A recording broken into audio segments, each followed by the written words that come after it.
할렐루야. 거룩한 주일 하나님께 또 구별하여 예배의 자리에 참여한 우리 모두에게 좋으신 하나님의 위로와 평강이 함께 하시기를 주님의 이름으로 간절히 축복합니다. 19세기, 20세기경 인도의 여성들은 힌두 문화 속에 종으로, 노예로 업신여김을 받으며 살아왔습니다. 여성들은 교육을 받을 권리가 없었고 어떠한 생계 수단도 가질 수가 없었습니다. 1858년 인도에서 출생한 판디타 라마바이는 이러한 문화 속에서 자랐습니다. 그녀가 인도의 여성으로서 자신이 처한 환경을 가장 적실하게 체험한 것은 23살경이었습니다. 혼인한 지 몇 년 안 되어 남편이 죽는 바람에 그녀에게 남은 것은 어린 딸과 불확실한 미래뿐이었습니다. 이러한 상황은 그녀로 하여금 힌두교에 대한 회의를 품게 했습니다.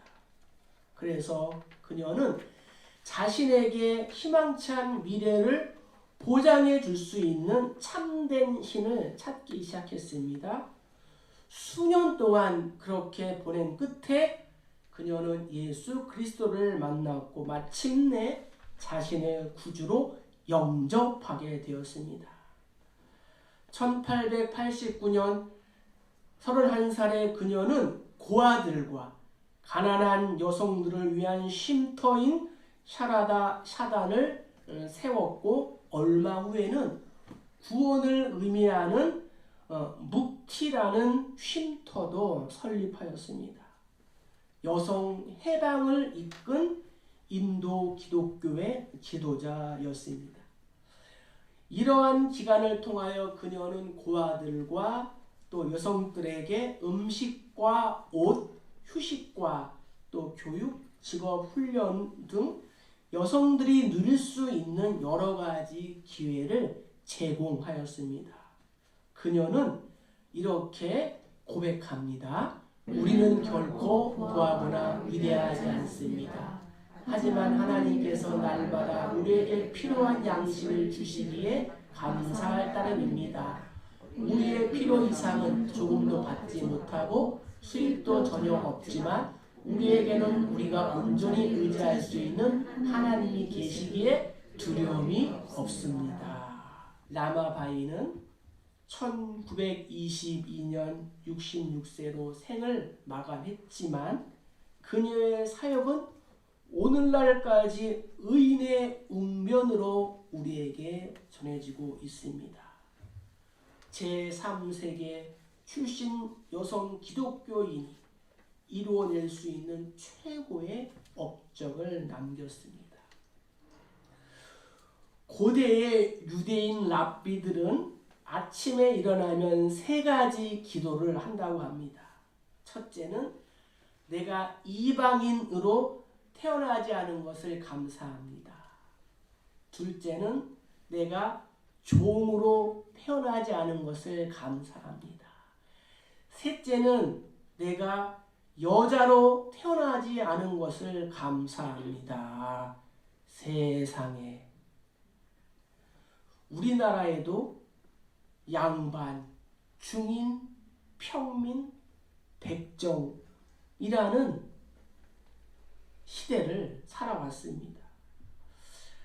당시 이 사사시대의 이스라엘 여자들의 지위는 실로 노예와 종과 같은 것이었고 성경의 역사를 우리가 살펴보아도 여성들이 그렇게 높은 지위를 가지고 있지 않았습니다.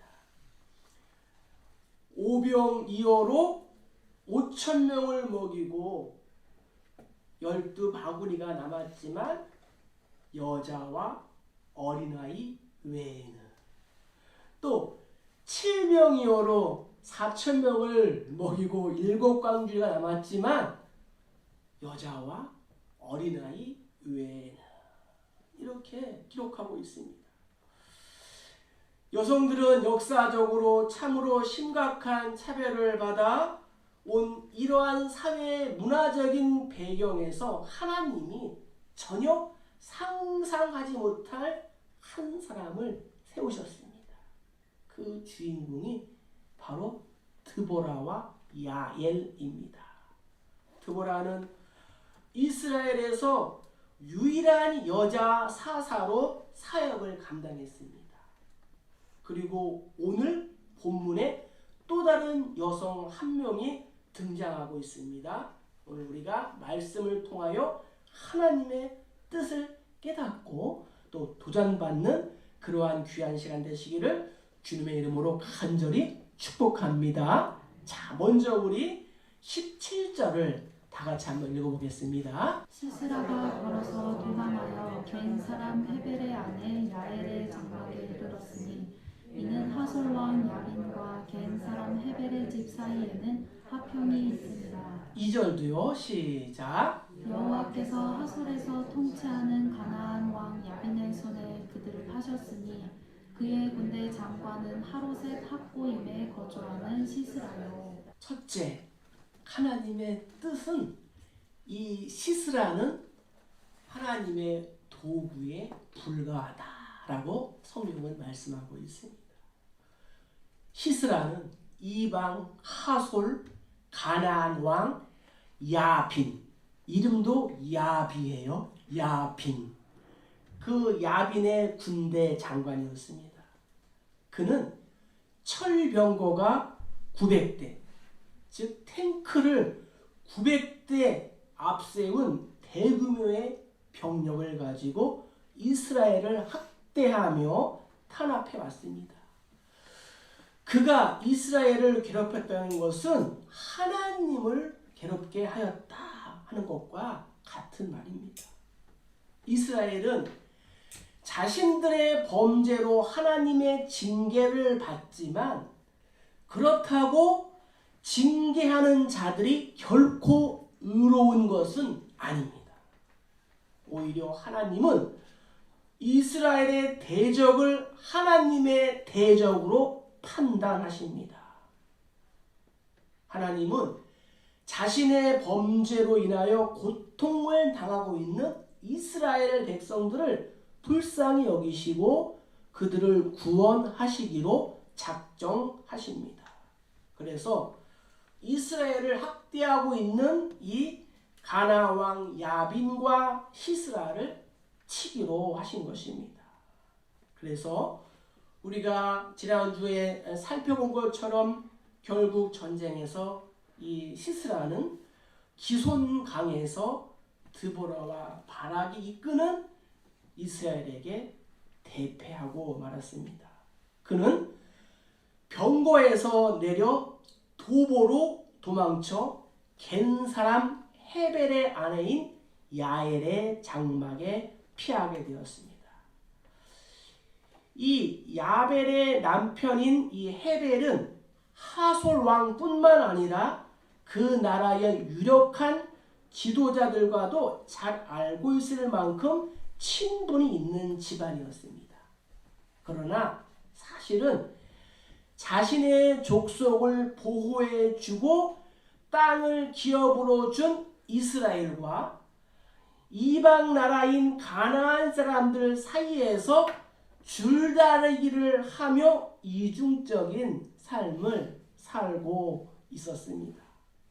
자, 시스라가 걸어서 도망하여 이 야엘의 장막에 도착했습니다. 그리고 그는 말합니다.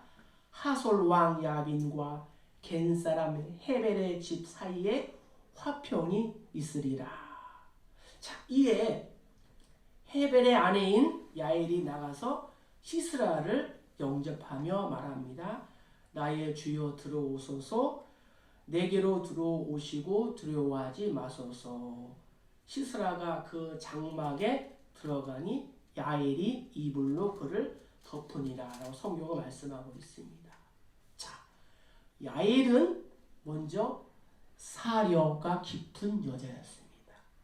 배려가 있는 여자였습니다.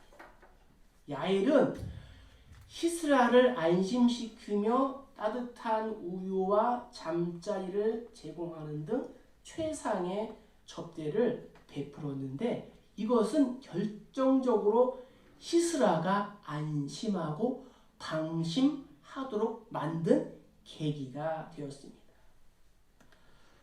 시스라는 그녀에게 만일 누가 와서 여기에 사람이 있느냐 물으면 없다고 대답하라고 부탁하고 전쟁으로 인한 피곤한 몸과 이 머리를 어떻게 해요? 누이고 잠에 들게 되었습니다. 이때에 야엘은 그의 머리에 말뚝을 박아 죽였다라고 성경을 말씀하고 있습니다. 하나님께서 이미 이 시스라가 여자의 손에 의하여 죽게 될 것을 예언하셨습니다. 자, 우리 9절 하반절 말씀을 한번 읽겠습니다. 이는 여호와께서 시스라를 여인의 손에 파실 것임이니라 하고 드보라가 일어나 바락과 함께 게데스로 가니라. 성경에 기록한 것처럼 하나님께서는 먼저 이 시스라를 여인의 손에 파실 것, 여인의 손에 의하여 죽을 것을 예언하셨습니다. 이스라엘은 온니엘, 또 에훗, 삼갈, 드보라와 같은 사사가 있었음에도 불구하고 정말 그들의 믿음은 밑바닥을 치고 있었습니다. 그러나 하나님은 이러한 절망과 또 실패의 역사를 극적으로 반전시키시는 분이심을 믿습니다. 그 하나님께서 우리가 가지고 있는 현재의 그러한 삶의 무게와 질병과 고통과 아픔과 이러한 상황을 하나님께서 극적으로 반전시켜 줄 줄로 믿습니다. 우리 모두에게는 인생의 굴곡이 있습니다. 물이 흐르듯이 모든 것이 평탄하기도 하다가 천길 낭떠러지 위에 선 것처럼 눈앞이 캄캄할 때도 있습니다. 그러나 이러한 모든 상황과 환경은 하나님께서 쓰시는 도구에 불과하다라는 것을 꼭 기억하시기를 주의 이름으로 축복합니다. 그리고 마침내 나를 그리스도의 구원의 통로로 사용하십니다. 하나님의 뜻은 무엇이냐? 내 앞에 있는 영적인 이 시스라는 하나님의 도구일 뿐이다. 시스라를 이기는 것이다. 라는 것을 꼭 기억하고 드보라와 야엘처럼 영적인 이 시스라를 이기시고 일어서는 우리 모두 다 되시기를 주의 이름으로 간절히 축복합니다. 자, 두 번째 우리 21절을 읽어보겠습니다. 그가 깊이 잠드니 헤벨의 아내 야엘이 장막 말뚝을 가지고 손에 방망이를 들고 그에게로 가만히 가서 말뚝을 그의 반자놀이에 박음에 말뚝이 꿰뚫고 땅에 박히니 그가 기절하여 죽으니라. 아멘. 하나님의 뜻은 무엇이냐? 하나님은 연약한 야엘을 사용하십니다. 시스라가 야엘의 손에 죽임을 당한 것은 바락이 여자 사사였던 드보라의 말을 믿지 못하고 용감하게 전진하지 않았기 때문입니다. 바락의 소심함에 대한 꾸짖음과 하나님이 이로 인하여 시스라를 여인의 손에 파실 것을, 붙이실 것을, 넘겨주실 것을 예언하고 있습니다. 14절을 보면요, 드보라가 바락에게 말합니다. 일어나라. 여호와께서 시스라를 내 손에 넘겨주신 날이다. 여호와께서 너 앞서 나가지 아니하시느냐. 그렇지만 바락은 믿음이 연약했고 소심했습니다. 어찌된 연유인지 이 시스라를 죽이지 못했습니다. 아마도 바락이 시스라를 두려워했을 수도 있습니다. 그러나 야엘은 달랐습니다. 자, 우리가 본문의 메시지를 제대로 파악하기 위해서는 등장인물을 잘 관찰해야 합니다. 이스라엘의 적은 야빈 왕과 그의 군대 장관인 시스라, 이렇게 두 명입니다. 이들을 대적하는 이스라엘의 지도자는 드보라와 야엘인데 놀랍게도 그들은 여성이었습니다. 이스라엘에는 분명히 바락이라는 군인이 있었고 야엘에게도 헤벨이라는 남편이 있었습니다. 하지만 리더십을 발휘한 사람은 두 명의 여성이었습니다. 당시 지도자의 자리는 모두 남자들의 것이었습니다. 시스라와 벌이는 이 전투도 분명히 남자들이 맡아야 했습니다. 전투를 이끈 장군은 바락입니다. 하지만 전투의 중심 역할은 여성들이 담당했습니다. 드보라는 사사로 전쟁을 진두지휘했고 야벨은 적의 수장을 죽임으로써 전쟁의 종지부를 찍었습니다. 우리는 이 본문을 당시의 문화에 비추어 해석을 해야 합니다. 하나님은 남성들을 제쳐놓고 당시 상황으로 결코 지도자가 될 수 없는 여성들을 사용하여 나라를 구원하셨습니다. 여기에 아주 중요한 메시지가 있습니다. 전쟁의 승패는 여호와께 있지 사람에게 있지 않습니다. 이스라엘뿐만 아니라 오늘날을 살아가는 우리를 구원하시는 분도 오직 여호와 하나님이심을 믿습니다. 하나님 마음에 합하기만 하면 하나님은 굳이 남성이 아니더라도 여성들을 사용하여 역사를 얼마든지 바꾸실 수가 있습니다. 하나님 앞에서 내가 남자냐 여자냐 이것이 중요하지 않습니다. 장애가 있느냐 장애가 없느냐 결코 중요하지 않습니다.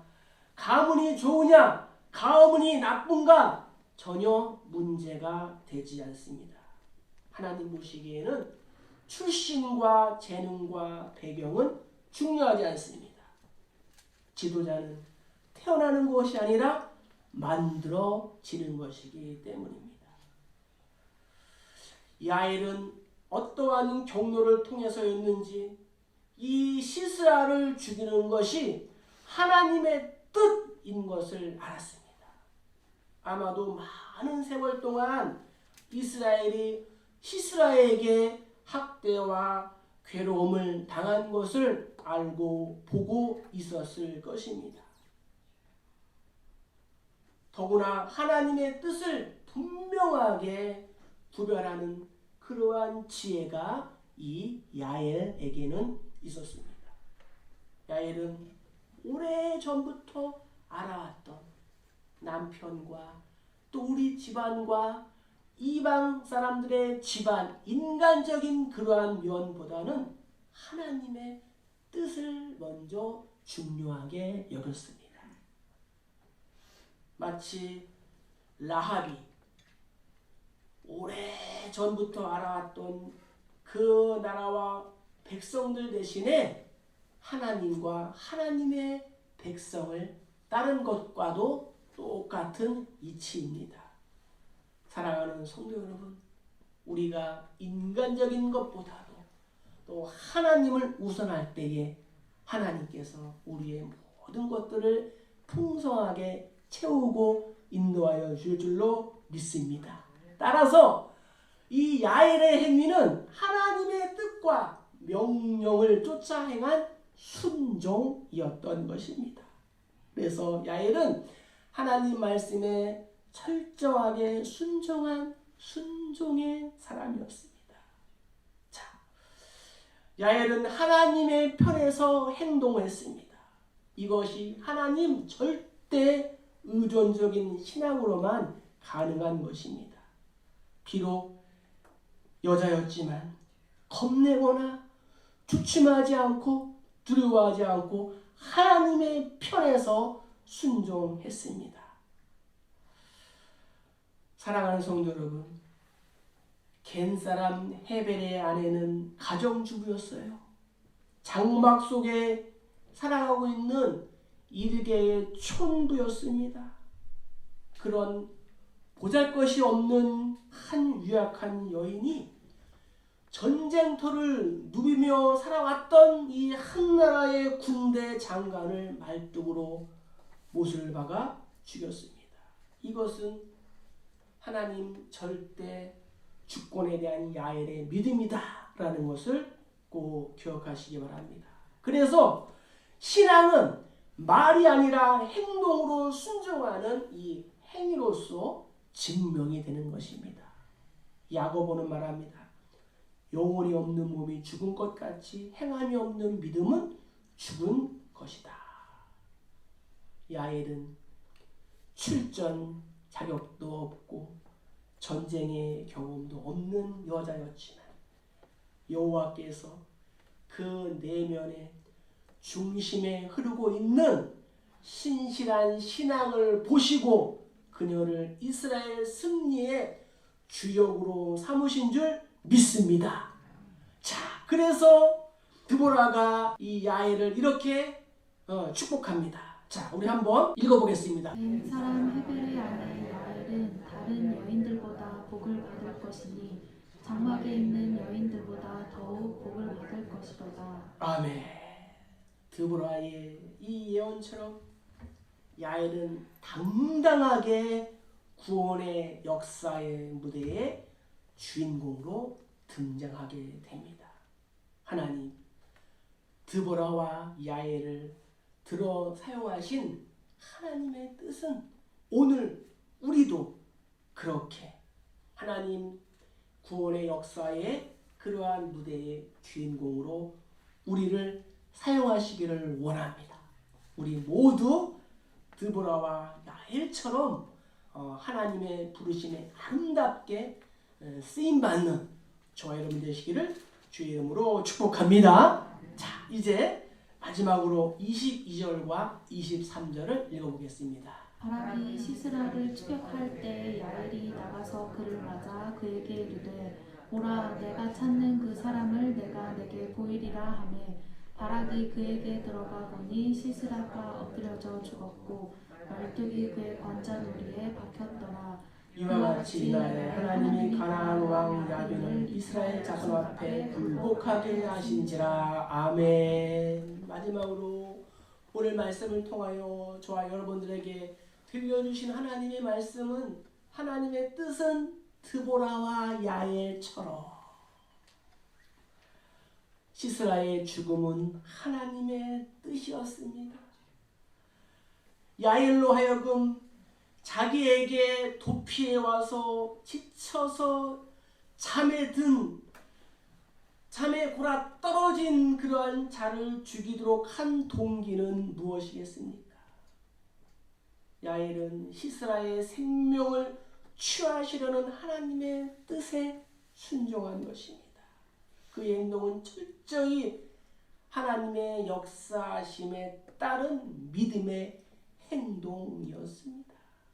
시스라가 전장에서 그것도 군인이 아닌 남자가 아닌 이 여인의 손에 가여 비참하게 죽는 일에 대하여 비통해하거나 놀랄 사람은 아무도 없었습니다. 그는 하나님의 백성인 이스라엘을 핍박하며 압제하던 자였습니다. 그러므로 우리는 이 시스라의 죽음이 하나님의 원수 갚으심에 있다는 것을 알아야 합니다. 오히려 야훼를 통하여 우리에게 주시고자 하는 하나님의 메시지에 우리가 눈길을 돌려야 합니다. 이날에 하나님이 가나안 왕 야빈을 이스라엘 자손 앞에 굴복하게 하신지라. 여호와의 구원하심이 칼과 창이 있지 아니하고 전쟁은 여호와께 속한 것인즉 우리가 이것을 너희에게 보여줄 것이다. 하나님은 당신을 의지하는 자, 당신을 신뢰하는 자를 사용하시는 그러한 분입니다.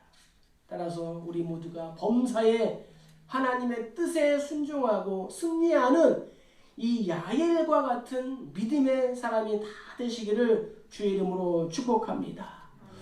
오늘 말씀을 통하여 하나님의 뜻은 어디에 있을까요? 하나님은 당신을 신뢰하는 자를 사용하십니다. 그날의 전쟁은 도저히 승산이 없는 싸움이었습니다. 탱크를 900대를 보유하고 잘 훈련된 이방인에 비해 이스라엘은 농사짓는 사람으로 급조된 그러한 군대였어요. 오합지졸이었습니다. 그야말로 전쟁은 계란으로 바위를 치는 격이었습니다. 그리고 그 전쟁은 평지에서 이루어졌어요. 평지. 그러니까 이 평지에 탱크로 무장한 이방인들이 밀고 들어온다면 그 전쟁은 끝난 것이 아니겠습니까? 그러나 그 놀랍게도 그 전쟁에 하나님이 개입하셨어요. 전쟁이 벌어진 그 날은 이스라엘에 절대로 비가 오지 않는 건기였어요. 그 옆에 있는 기손강은 평소에는 물이 없는 그러한 강이었어요. 맨 땅이었어요. 그런데 하나님이 그날 비를 내리셨고 전쟁터에 흐르는 이 기손강은 넘쳐 흘렀습니다. 하나님이 이 건기에 폭우를 내리셔서 땅이 완전히 진흙탕이 되었습니다. 진흙탕 속에서는 탱크는 무용지물이 되고 말았습니다. 탱크에 탄 사람들은 꼼짝도 하지 못하고 진창에 갇히게 되었습니다. 무거운 갑옷을 입고 비에 젖어서 움직임도 둔했습니다. 그러나 갑옷 하나 변변히 입지도 않은 이스라엘 백성들은 그저 창 한 개, 낫 하나, 곡괭이 하나 이걸 가지고 진흙탕에서 들고 있는 저들을 간단히 물리칠 수 있게 되었습니다. 하나님은 이러한 분이십니다. 따라서 하나님이 행하시는 전쟁은 거룩한 전쟁인 것입니다. 사랑하는 성도 여러분, 우리가 하나님의 은혜를 바라볼 수 있다면, 그래서 수많은 인생의 굴곡 중에서도 불구하고 하나님을 향하여 나아간다면 우리 역시 어두운 세상을 비추는 하나님의 사람이 될 수 있습니다. 여호수아가 고백한 것처럼 우리가 하나님을 통하여 세상을 바라보면 세상은 메뚜기와 같을 뿐입니다. 할렐루야. 중요한 것은 나의 건강이나 경제력이나 외모나 조건이 아니라 하나님을 얼마나 의지하느냐 이것입니다. 오늘날 우리 사회는 위기라고 합니다. 코로나19가 1년 넘게 지속적입니다. 경제는 심각하고 실업에 청년들이 취업이 어렵고 또 결혼도 포기하며 범죄가 늘어가는 가정도 수없이 깨어지는 말세입니다. 이런 시대에 누가 가정과 교회와 민족과 열방을 구원할 수 있겠습니까? 하나님은 우리를, 나를 사용하시기를 원합니다. 오늘 말씀을 우리의 삶 가운데에 이렇게 한번 적용해 보겠습니다. 나는 어떠한 사람이 되어야 할까? 나를 부르신 하나님의 말씀에 순종하는 사람, 드보라와 야엘처럼. 또한 사려가 깊은 사람, 배려가 깊은 사람, 야엘처럼. 그리고 하나님 곁에, 하나님 편에 서 있는 사람. 마지막으로 위기 때마다 하나님이 찾으시는 그러한 사람이 되는 것. 이것이 오늘 드보라와 야엘을 통하여 우리에게 원하시는 하나님의 뜻입니다. 오늘도 내가 영적인 이 사사와 같이 하나님이 또 기대하고 또 소망하고 찾으시는 한 사람의 드보라와 또 야일이 되시기를 주님의 이름으로 간절히 축복합니다. 축복합니다.